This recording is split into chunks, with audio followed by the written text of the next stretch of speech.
सोचो 6 चैप्टर आपको 51 मार्क्स के लिए तैयार करा दें आउट ऑफ 80। कितना अच्छा है ना ये। लेकिन इसके लिए आपको एक प्रॉपर स्ट्रेटेजी फॉलो करनी होगी और हमने हमारे वीडियोस उसी स्ट्रेटेजीज के हिसाब से हमारे चैनल पर अपलोड किए हुए हैं। सबसे पहले हमने चैप्टर 10, 5 और 1 अपलोड किया जिसका वेटेज था 10, 9 और 8। कुल मिला के 27 मार्क्स हैं ये। इसमें हमने थ्योरी के लिए वीडियो अलग डाला हुआ है जिसमें इंपॉर्टेंट थ्योरी को हमने मस्त समझाया हुआ है। फिर इनसे रिलेटेड सारे ऑब्जेक्टिव जिसके लिए बच्चे परेशान होते हैं, तो ऑब्जेक्टिव टाइप क्वेश्चंस में हमने सब डाला है। एमसीक्यूज डाले हैं, मैच द फॉलोइंग डाले हैं, ट्रू एंड फॉल्स डाले हैं, फिर इन द ब्लैंक्स डाले हैं। ईच एंड एवरीथिंग हमने सब कुछ उसमें डाला हुआ है। पार्ट 1 ऑलरेडी अपलोडेड है। ये जो है ये है पार्ट 2। इसमें हमने कवर करना है चैप्टर 4, 6 और 9 जिसकी थ्योरी ऑलरेडी अपलोडेड है। तो रिकमेंडेड है कि अगर आपने हमारा चैप्टर 4, 6 और 9 नहीं देखा है जिसका वेटेज है 8, 8 और 8 मार्क्स का, ऑल इन ऑल 24 मार्क्स, तो वो थ्योरी अगर आप देख के आते हो आपको मजा आ जाएगा। क्यों? क्योंकि इस पीडीएफ में भी आपको क्या क्या मिलने वाला है।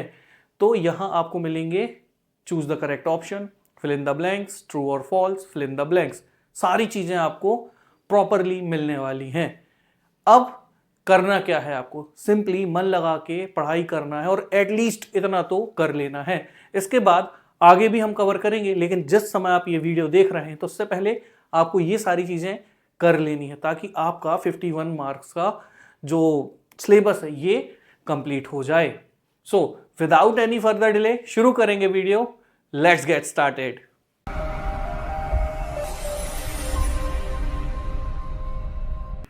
तो ऑब्जेक्टिव टाइप क्वेश्चंस करने से पहले आपको ये करना है कि आप साथ में अपने पेन और कॉपी रख लें और हमारे साथ में अटेम्प्ट करते चलें। अगर आपने थ्योरी देखी हुई है तो ये सारे के सारे ऑब्जेक्टिव आपसे बहुत इजीली बनेंगे और जब बनने लगते हैं तो मज़ा भी आता है पढ़ने में। साथ में अगर कोई इससे संबंधित इंपॉर्टेंट थ्योरी है तो वो भी मैं एक्सप्लेन करता चलूँगा। तो शुरुआत करेंगे हम हमारे पहले एमसीक्यू से और ये कहता है A decision to acquire a new and modern plant to upgrade an old one is a। हम अपने पुराने प्लांट को अपग्रेड करने वाले हैं एक नए प्लांट के साथ में। तो ये क्या है? फाइनेंसिंग डिसीजन है, वर्किंग कैपिटल डिसीजन है, इन्वेस्टमेंट डिसीजन है या डिविडेंड डिसीजन है? And answer is investment decision है। क्यों? क्योंकि यहाँ पर आप बात कर रहे हैं प्लांट की और जो प्लांट होता है ये संबंधित होता है किससे? ऑर्गेनाइजेशन के मशीनरीज से। तो ये कहलाता है एक investment decision. Then comes which decision are taken by financial manager. Financial manager इनमें से कौन कौन से डिसीजन लेता है? Investment decision, financing decision, dividend decision या फिर ऑल ऑफ द अबव। बहुत सिंपल सा क्वेश्चन है, थ्योरी में ये सबसे पहले ही एक्सप्लेन था। तो ये क्वेश्चन आपको कमेंट करके बताना है। कुछ क्वेश्चंस बीच में ऐसे आएंगे जो मैं आपसे पूछूंगा जिनके आंसर इजी हैं।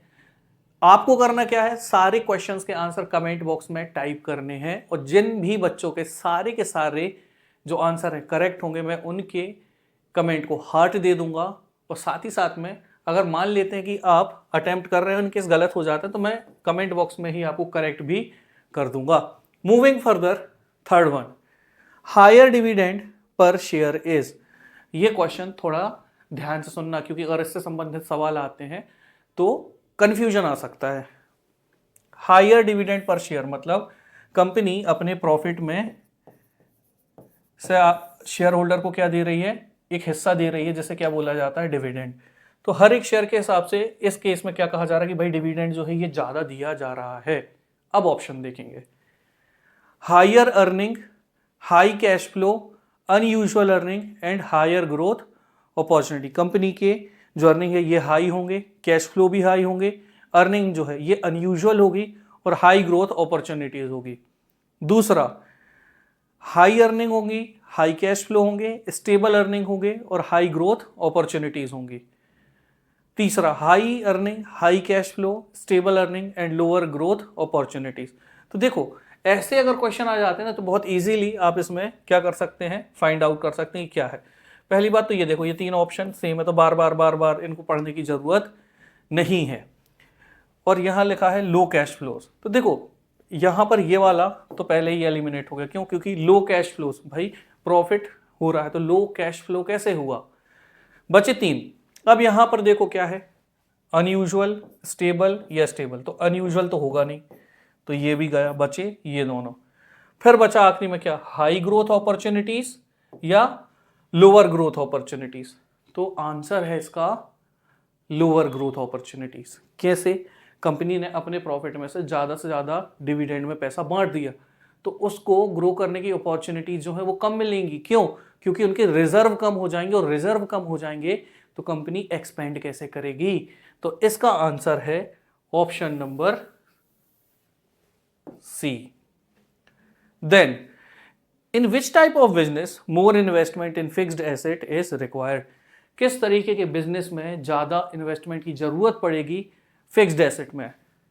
एक मैन्युफैक्चरिंग कंपनी में, एक ट्रेडिंग कंपनी में, ए एंड बी बोथ, या फिर नन ऑफ दीज। तो ट्रेडिंग कंपनी क्या करती है, सामान खरीद के बेच देती है, लेकिन मैन्युफैक्चरिंग कंपनी को क्या करना पड़ता है, प्लांट लगाना पड़ता है, जगह लेनी पड़ती है, खर्चे करने पड़ते हैं, तो इन्हें ज्यादा इन्वेस्टमेंट की जरूरत पड़ती है। तो इसी वजह से आंसर जो है ये है मैन्युफैक्चरिंग बिजनेस। ज्यादा जरूरत की इन्वेस्टमेंट पड़ेगी फिक्स्ड एसेट में, किसमें? मैन्युफैक्चरिंग में। Then investment decision is also termed as, तो ये बहुत इंपॉर्टेंट है, थ्योरी में भी मैंने बहुत अच्छे से ये एक्सप्लेन किया हुआ था।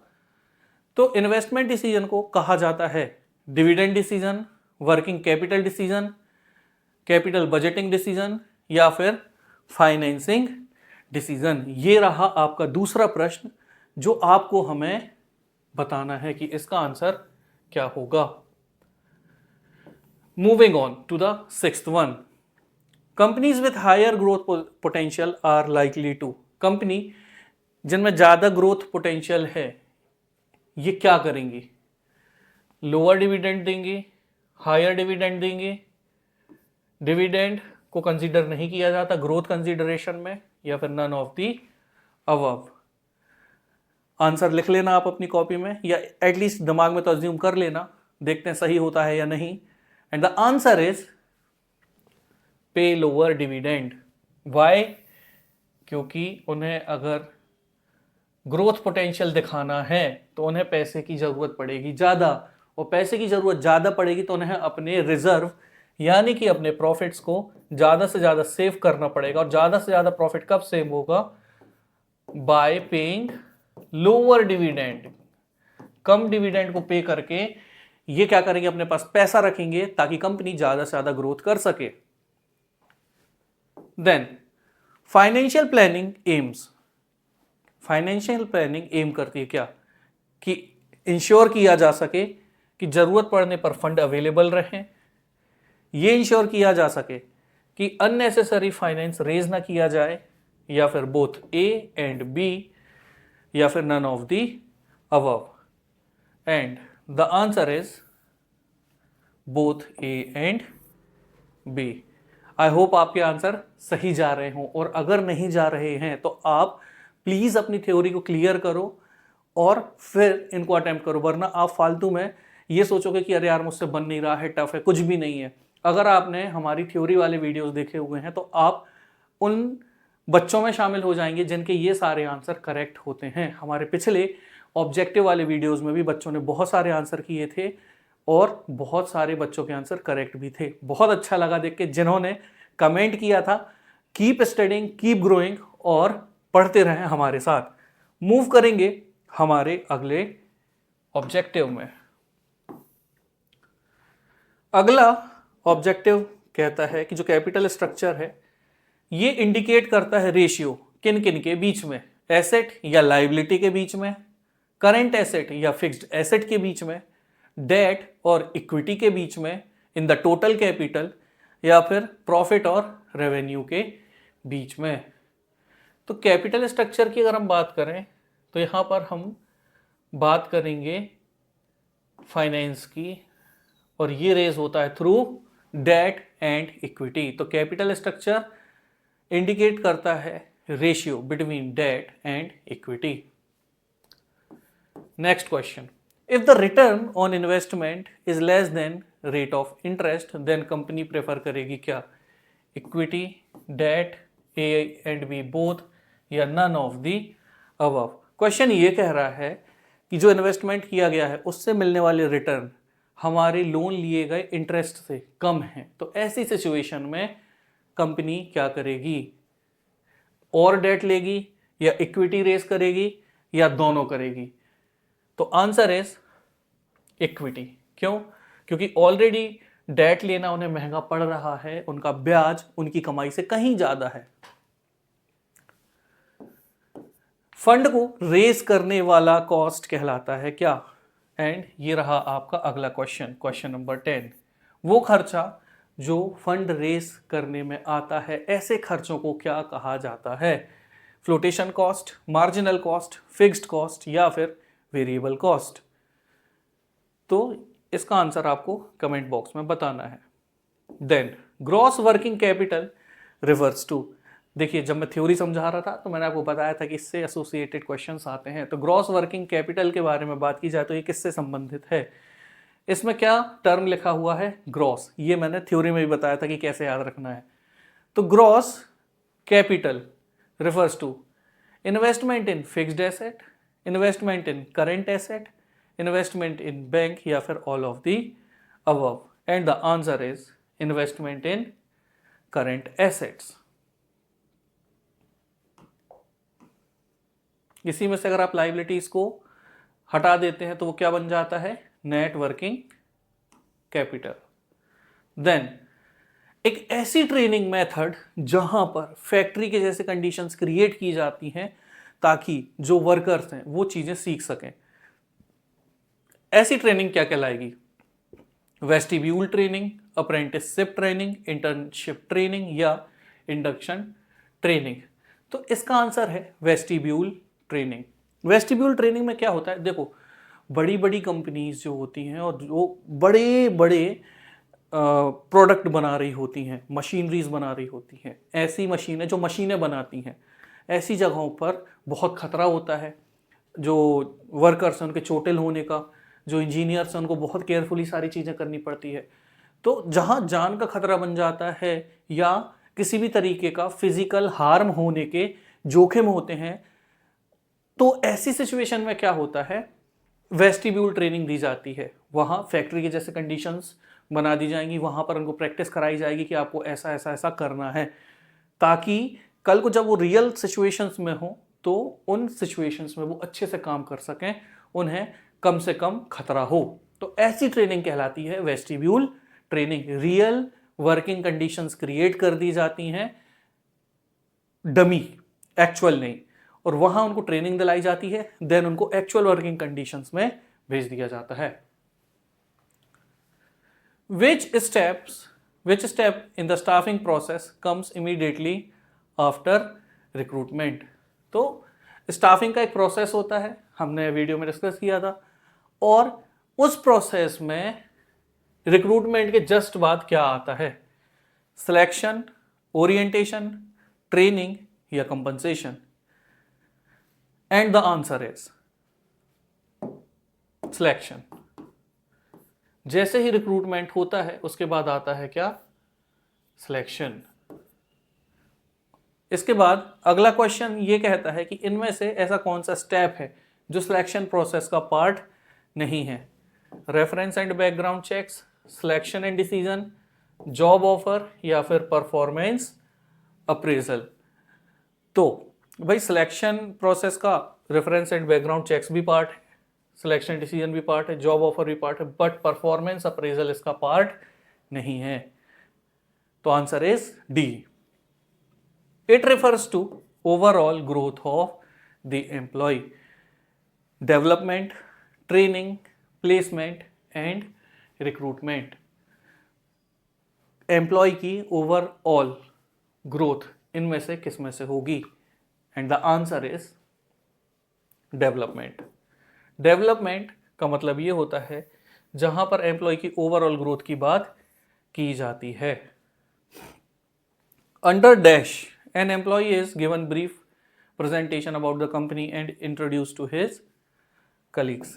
इनमें से कौन है ऐसा, मतलब किन में से, सिलेक्शन, ओरिएंटेशन, ट्रेनिंग या रिक्रूटमेंट, इनमें से कोई प्रोसेस एक ऐसा प्रोसेस है जिसमें एक व्यक्ति को अपने कलीग्स के साथ इंट्रोड्यूस कराया जाता है। और ये क्वेश्चन है आपका अगला क्वेश्चन जो आप करेंगे आंसर कमेंट बॉक्स में। आपके कमेंट से ही हमें ये समझ आ जाता है कि आखिर किसकी प्रिपरेशन कैसी चल रही है। एंड आई रियली विश कि आपके जो कमेंट होंगे उसमें मुझे ज़्यादा से ज़्यादा सही आंसर देखने के लिए मिले। Which of the following is called a negative process? Development, selection, recruitment या training? And the answer is selection. Selection को बोला जाता है क्या? Negative process. तो फिर पॉजिटिव किसे बोला जाता है? रिक्रूटमेंट को। रिक्रूटमेंट को पॉजिटिव इसलिए बोला जाता है क्योंकि वहां पर बहुत सारे लोग आते हैं अप्लाई करने के लिए, लेकिन सिलेक्शन में क्या होता है, बहुत सारे लोगों को बाहर जाना पड़ता है। तो ऐसी सिचुएशन में इसी वजह से इसे बोला जाता है कि ये एक नेगेटिव प्रोसेस है। Then next question, no fresh idea will come under internal recruitment, external recruitment, direct recruitment या इनडायरेक्ट रिक्रूटमेंट। तो फ्रेश आइडिया कहाँ से नहीं आ सकता कंपनी में, जब ऑलरेडी वहीं के एम्प्लॉय काम करेंगे। तो कहाँ से ये सिचुएशन आई, इंटरनल रिक्रूटमेंट से। इंटरनल रिक्रूटमेंट की वजह से किसी भी तरीके का कोई भी फ्रेश आइडिया नहीं आ पाएगा। Then no admission below 16%। तो हमने हमारे वीडियोस में पढ़े थे क्या, plans, single plan, standing plans. उसमें हमने रूल, मेथड, पॉलिसी, प्रोसीजर ये सभी डिस्कस किए हुए हैं और मैंने आपको बहुत अच्छे से एग्जाम्पल्स के थ्रू उन्हें समझाया था। और आई होप कि आपको वो समझ में आया होगा। और अगर आपको वो समझ में आया था तो मुझे प्लीज़ कमेंट करके बताएं कि हाँ सर, आपके वो जो एग्जाम्पल थे वो हमें समझ में आए, जिनकी वजह से पॉलिसी, प्रोसीजर, रूल, मेथड ये हमारे लिए बहुत ईजी हो गए हैं समझना। अगर मुझे भी तो पता चले कि जो मैंने आपको एग्जाम्पल दिए हैं वो कितने समझ में आ रहे हैं आपको।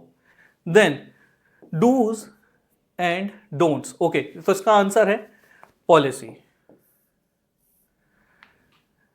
60% से नीचे किसी का एडमिशन नहीं होगा, और नहीं होगा तो नहीं होगा, यही हमारी पॉलिसी है।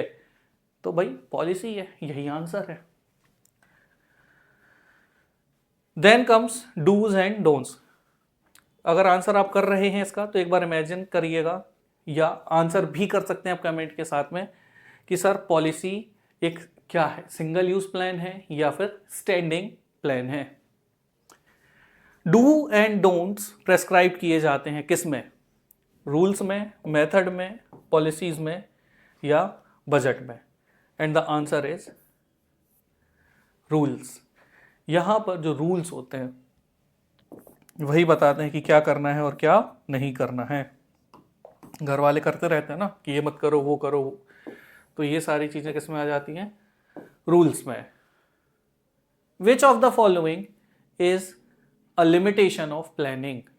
इनमें से क्या प्लानिंग की लिमिटेशन है, ये सक्सेस को गारंटी नहीं करता, ये लिमिटेशन है, ये एक कॉस्टली प्रोसेस होता है, ये लिमिटेशन है, या ये एक टाइम कंज्यूमिंग प्रोसेस है, ये लिमिटेशन है, या फिर ये सारे ही लिमिटेशन है। एंड आंसर इज कि हाँ भाई, ये जो सारे के सारे हैं यही इसके लिमिटेशन है। प्लानिंग सक्सेस गारंटी नहीं करता, कॉस्टली होता है, टाइम कंज्यूमिंग प्रोसेस हो जाता है। Then comes out of which of the following steps of planning precedes selecting and alternative. देखो, प्लानिंग के स्टेप्स होते हैं, मैंने वीडियो में कराया हुआ है और वो सीक्वेंस में याद होने चाहिए, उसके लिए मैंने फ्लो चार्ट भी दिया हुआ है। तो यहां ये जो पॉइंट है इसके पहले 4 स्टेप्स और हैं, और ये चारों स्टेप्स आपको एक सीक्वेंस में जमा कर कमेंट करके बताना है कि सर सिलेक्टिंग एंड अल्टरनेटिव के पहले ये सारे स्टेप्स आएंगे। आप एक सीक्वेंस में जमा कर उसे आंसर करेंगे। Then comes planning establishes standard for organising, staffing, directing, controlling. तो प्लानिंग किसके लिए स्टैंडर्ड सेट करता है?